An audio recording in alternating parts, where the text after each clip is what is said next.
But I am, frankly, utterly staggered by his complacency. Following the news over the summer that raw sewage was being pumped into our waterways and along our beautiful beaches, I have received so many messages from constituents who are horrified that water companies are polluting in this revolting way. That the country is awash in Conservative-approved, filthy, raw sewage. Mr Speaker, as a Cornish MP, I've long been aware of the challenges created for our aquatic environment by storm overflows. And when I became Secretary of State in February 2020, I instructed officials to change the strategic policy statement for Ofwat to give the issue greater priority. This, Mr Speaker, is the first government to set a clear requirement on water companies to reduce the harm caused by sewage discharges, and we've set this in law through the Environment Act.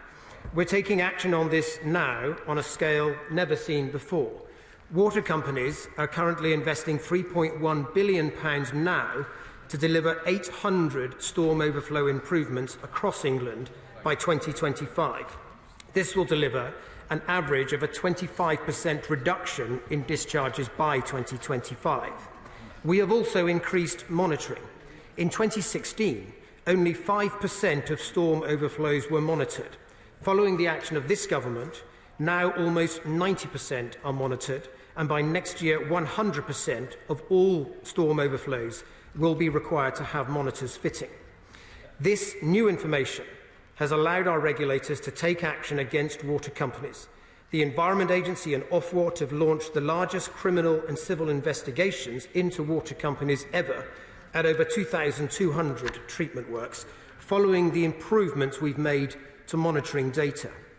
This, Mr Speaker, follows 54 prosecutions against water companies since 2015, securing fines of nearly £140 million. Water companies should consider themselves on notice. We will not let them get away with illegal activity. Where permits are breached, we are taking action and bringing prosecutions. Now, Mr Speaker, under our landmark Environment Act, we've also made it a legal requirement for companies to provide discharge data to the Environment Agency and to make it available in near real time to the public, within an hour. So this, Mr Speaker, is what members on this side of the House have voted for. An Environment Act which will clean up our rivers and restore our water environment. An act which has increased monitoring and strengthened accountability, and which adds tough new duties to tackle sewage overflows for the first time. The government has also been clear that companies cannot profit from environmental damage, so we have provided new powers to Ofwat under the Environment Act to modify water company licence conditions. Ofwat are currently consulting on proposals which will enable them to take enforcement action against companies that don't link dividend payments to their environmental performance, or those failing to be transparent about their dividend payouts. Mr Speaker, yesterday I laid in Parliament the Storm Overflows Discharge Reduction Plan. The plan will start the largest investment in infrastructure ever undertaken by the water industry, an estimated £56 billion of capital investment over the next 25 years. And this sets strict new targets on water companies to reduce sewage discharges. Designated bathing waters will be the first sites to see change. By 2035, water companies must ensure that overflows affecting designated bathing waters meet strict standards to protect public health. And we will also see significant reductions in discharges at 75% of high-priority sites. Mr Speaker, water is one of our most precious commodities. Water companies must clean up their act to bring these harmful discharges to an end, and I commend our storm overflow report published yesterday to the House. Caroline Lucas. Thank you very much, Mr Speaker. I thank the Minister for his response, but I am, frankly, utterly staggered by his complacency. Following the news over the summer that raw sewage was being pumped into our waterways and along our beautiful beaches, I have received so many messages from constituents who are horrified that water companies are polluting in this revolting way. Does the Minister recognise that after 12 years, people rightly hold his government responsible for this risk to human and environmental health, and for allowing the twin failures of weak regulation and government cuts, together with the continuation of a privatisation process that has lined the pockets of shareholders at the expense of investment in the infrastructure we so desperately need. Where is the urgency from ministers? We have a so-called plan that allows water companies to continue polluting until 2035 in areas with significant importance to human and ecological health, and until 2050 elsewhere. That's sanctioning almost 30 years more of pollution. Can I ask the Minister, is that genuinely what he considers to be an urgent response? Will he strengthen this to a 90% reduction in storm overflows by 2030 at the latest? Worse still, it was previously illegal for water companies to discharge sewage outside of heavy rainfall. Under the government's new plan, this is now permitted until 2050. Why is this government going backwards? Our soon-to-be Prime Minister has claimed that she will deliver, but the only thing she did deliver when she was Environment Secretary was devastating cuts to the Environment Secretary was devastating cuts to the Environment Agency. Has he asked if she regrets those cuts, and will the government reverse them? Is he proud of a situation where 24% of sewage overflow pipes at popular resorts have monitors that are faulty or don't have monitors at all? Since privatisation in 91, water companies have made a staggering £50 billion in dividends for their shareholders. Why does his plan include costs on consumers to pay for improvements that the companies themselves should be footing? Finally, coastal communities are still recovering from the pandemic. Local beaches are at the heart of these communities and are critical to our constituents' well-being as well as to local economies. Yet one local business in Brighton told me that on the August bank holiday weekend, when they would normally see a 30% increase in business, they saw a 70% decrease. So what compensation will there be for those businesses? Will he now cut the crap? Will he commit to strengthening the government's plan and bring our failing system back into public hands where it belongs? Can I just say it was a good job, but it's not what we want to start this term out. Come on, let's have the Secretary's Day. Well, Mr. Speaker, the honourable ladies delivered her comments with characteristic passion, but I have to say she is wrong to say that this government has not prioritised this. Had she listened to my opening statement, she will have heard that when I became Secretary of State, this is one of the first things I prioritised, changing that strategic policy statement. Now, the honourable lady would like immediate action on these things. The truth is that these are long-term infrastructure changes and investments that are necessary. You have to take decisions now and invest in the infrastructure and the capacity to prevent these discharges being used. Were we to do, Mr. Speaker, what the honourable lady would like, which is just stop using these immediately, sewage literally would back up into people's homes, and I'm not sure that is something that people would thank us for. So we have to have a programme of investment. We are the first government to set this out. She's correct that governments down the decades of all colours since the Victorian era have failed to give adequate priority to this. But this government is the first government in history to do so, and that is what this plan sets out. Now, she raises, Mr. Speaker, a point about costs. And we're mindful of this, and as we roll out this programme, we have to prioritise the most harmful discharges in the near term, and that is exactly what we're doing.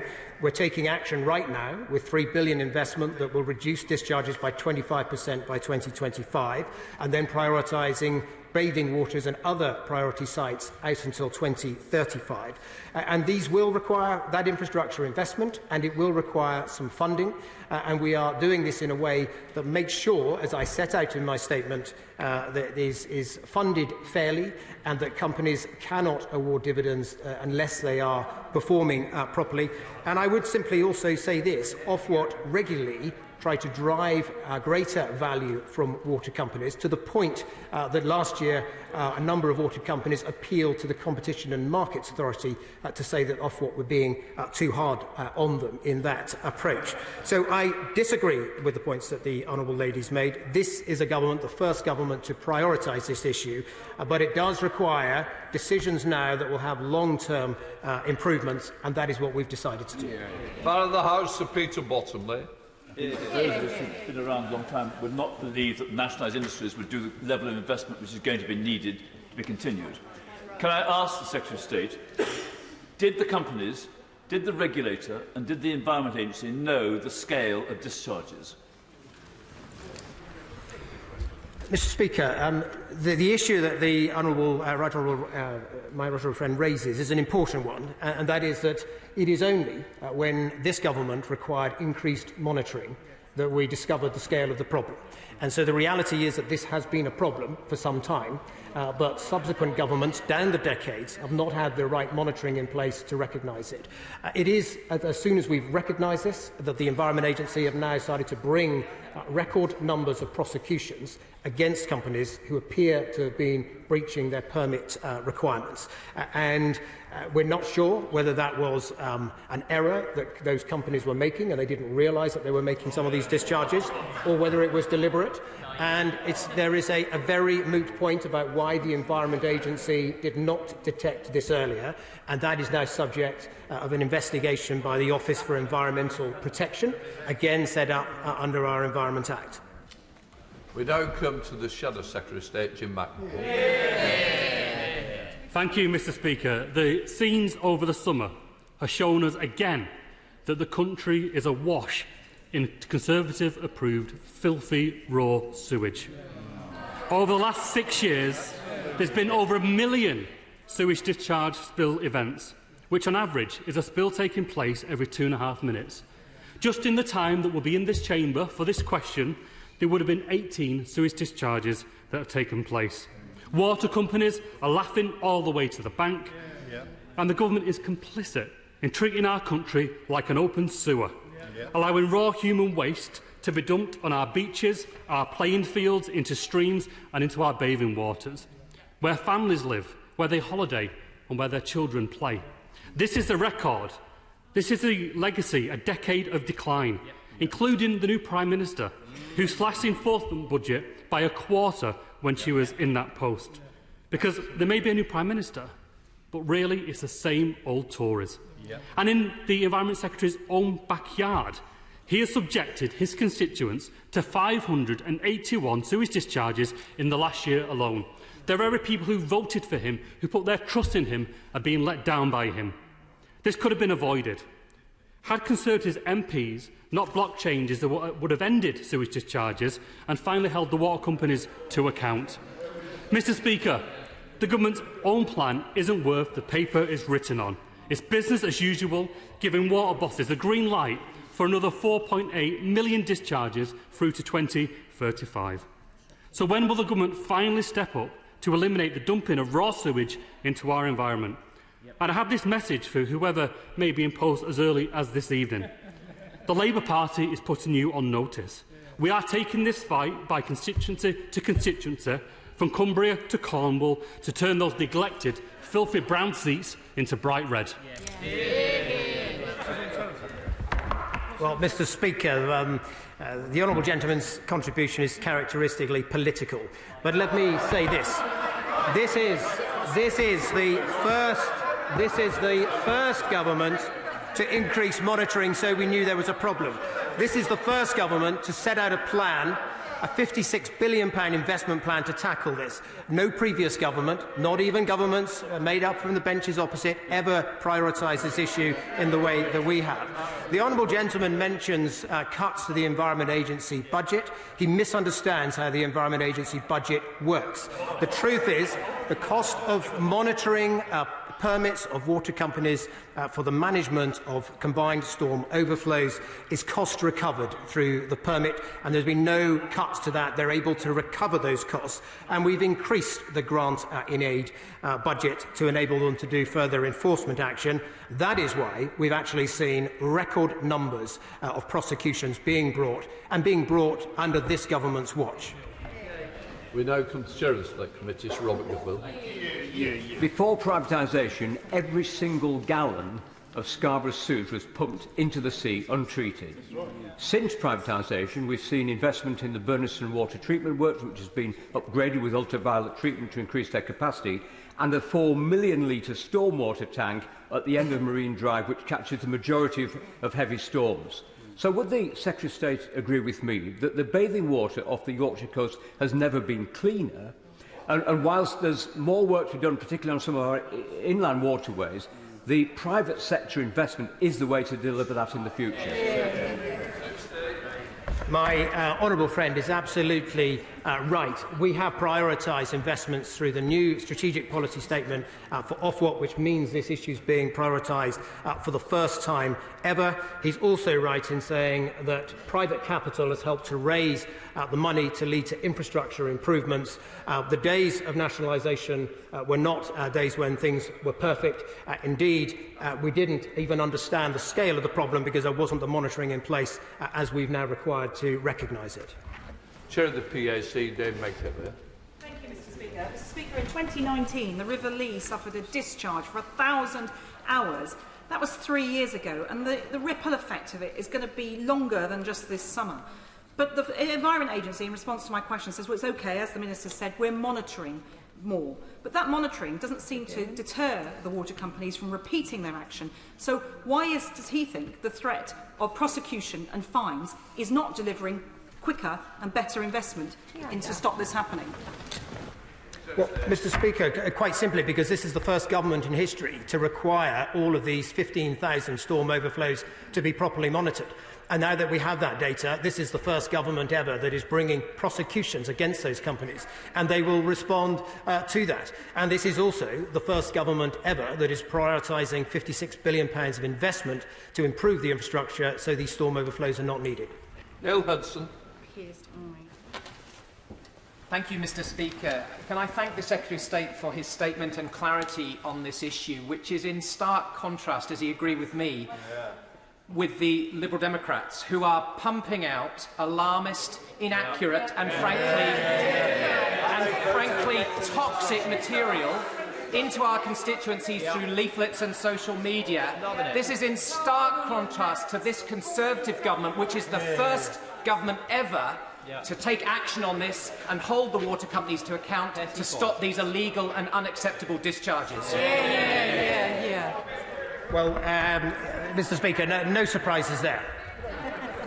Farrell.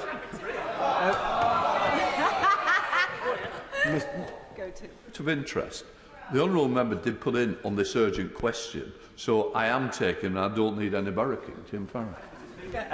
Impeccable timing, as always. Look, it's obvious to everybody who is watching that we have a colossal problem. 6 million hours of sewage dumped legally into our seas and into our lakes and rivers in the last year.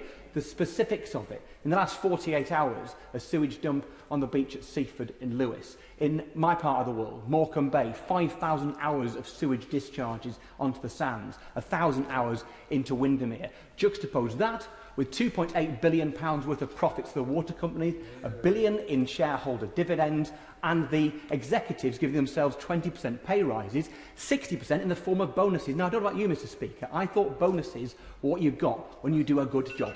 And all this is done legally on the sanction of this government. When will they make those discharges illegal and ensure that the water companies pump their profits into making sure they protect homes and businesses, our seas and lakes?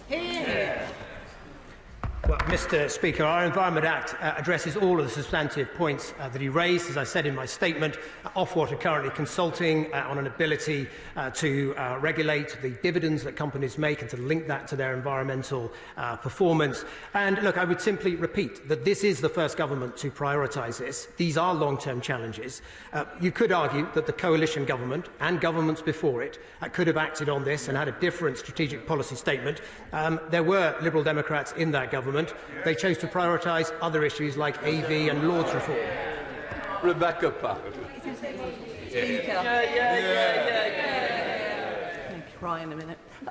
Thank you, Mr Speaker. Would my right honourable friend agree that it is this government who has prioritised this issue of tackling sewage discharges with the monitoring, the reporting, the big investigation underway? And contrary to what we've heard from the other benches, Mr Speaker, the Liberal Democrats actually voted against all those measures in the Environment Act. So they could have helped. And crucially, would my right honourable friend agree, who has himself done so much on this issue in the department, that what's important now is that the regulator uses the powers it's got, uses the new directions it's had, the EA takes the prosecutions following this intensive investigation, and the water companies do not take those huge salaries if they cannot demonstrate that their house is in order.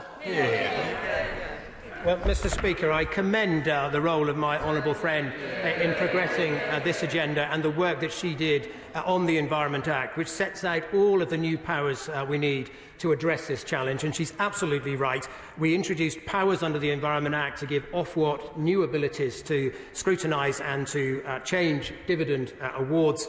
They're consulting on measures to do that now, and it's because of the work of her and others in government and in the department that we have the powers on the Environment Act to finally tackle this long-standing challenge.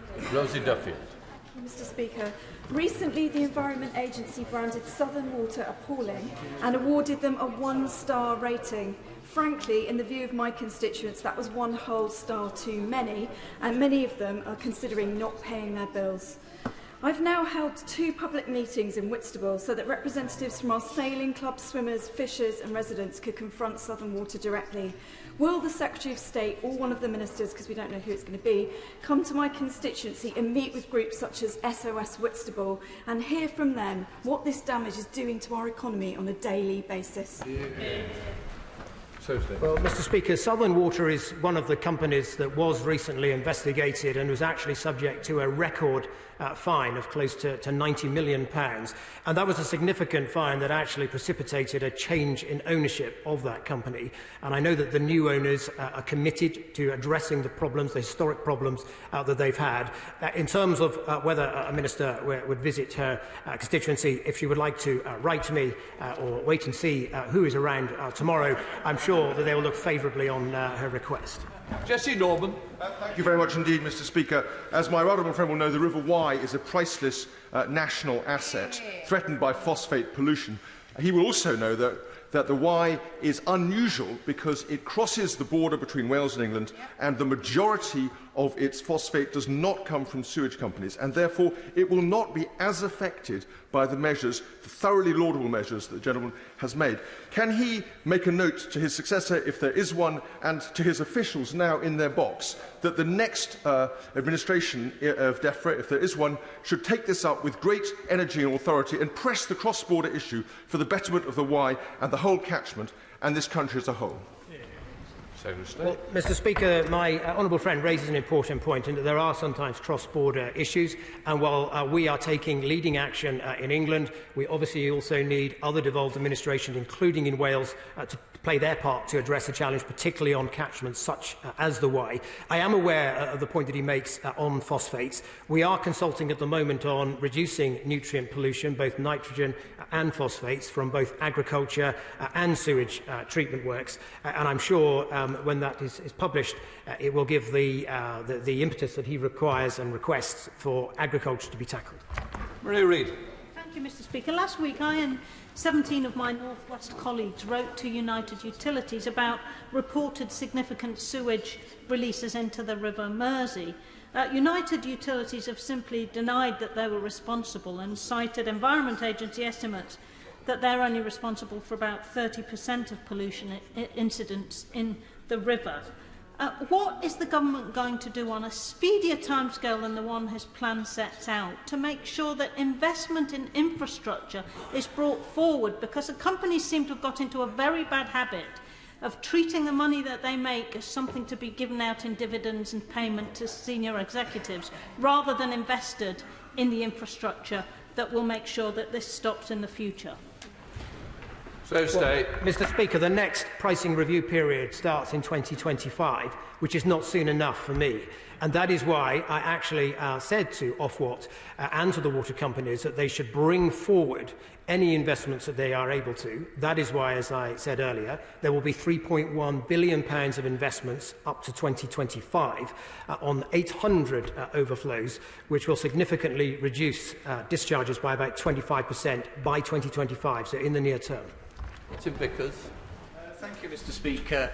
Last week I met with Anglian Water to discuss the situation which had developed in Cleethorpes, and notwithstanding what the Minister has just said, I was left with the feeling that actually we could be harder on them in terms of the targets that we set. Now, whether that's through my right honourable friend, whether it's through Ofwat or the Environment Agency, matters not.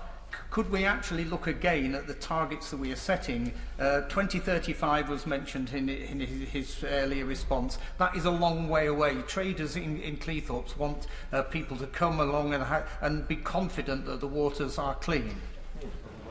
Mr. Speaker, my honourable friend raises an important point, and while we're mindful of the impacts on bills and the average increase in bills as the measures we outlined, that £56 billion package will be on average around £12 per household per year by around 2030. But what we have said that we will do is review this in 2027, and if it's possible to accelerate more of that investment, then we will do so, and a government at that time can consider that position. But I would repeat what I said, that it is not the case that nothing is happening until 2035. Indeed, we're spending over £3 billion out to 2025, which will lead to a 25%